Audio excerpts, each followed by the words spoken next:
ये इस बात का संकेत है कि स्पेसशिप अपने डेस्टिनेशन पर पहुंच चुकी है। डेविड जब स्पेसशिप के बाहर देखता है तब उसे एक ग्रह सा कुछ दिखाई देता है। फिर वो पाता है कि इस प्रोजेक्ट की सुपरवाइजर नींद से जाग चुकी हैं।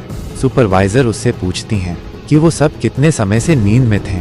डेविड कहता है 2 साल 4 महीने 18 दिन 36 घंटे और 15 मिनट। सुपरवाइजर डेविड से बाकी लोगों को भी जगाने के लिए कहती हैं।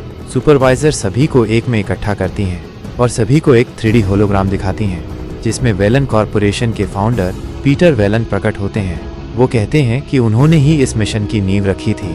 उन्होंने इस 3D होलोग्राम को 2 साल पहले रिकॉर्ड किया था और अगर वे सब इसे देख रहे हैं तो इसका मतलब है कि वे सब अपनी मंजिल पर पहुंच चुके हैं और वे स्वयं यानी कि पीटर वेलन मर चुके हैं। पीटर सबको डेविड के बारे में बताते हैं कि दरअसल डेविड इंसान नहीं बल्कि एक रोबोट है। डेविड उनके लिए बेटे समान हैं। फिर वो डॉक्टर हॉलोवे और डॉक्टर शो का सबसे परिचय करवाते हैं।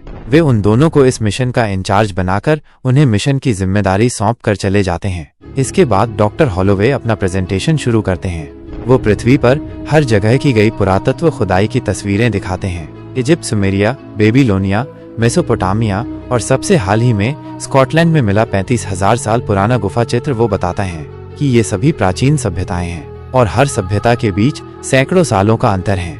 इनका एक दूसरे से कोई संपर्क भी नहीं था। फिर भी वे चित्र जिसमें वो विशाल प्राणी एक तारामंडल की तरफ इशारा कर रहा है, ऐसे ही चित्र हर सभ्यता में देखे गए हैं और इन चित्रलेखा में जो तारामंडल दिखाया गया है उससे मेल खाने वाला एकमात्र तारामंडल जिस गैलेक्सी में मौजूद है वो गैलेक्सी पृथ्वी से इतनी दूर है कि प्राचीन सभ्यताएं इसके बारे में कभी जान ही नहीं सकती थी। खुशकिस्मती से उस गैलेक्सी में एक सूरज भी है और उस सूरज का चक्कर एक प्लैनेट लगा रहा है जिसके 3 चांद हैं। उनमें से एक चांद पर जीवन बनाए रखने के लिए सक्षम वातावरण है। काफी कुछ हमारी धरती जैसा है और आज सुबह ही वे उस चांद पर पहुंच गए हैं।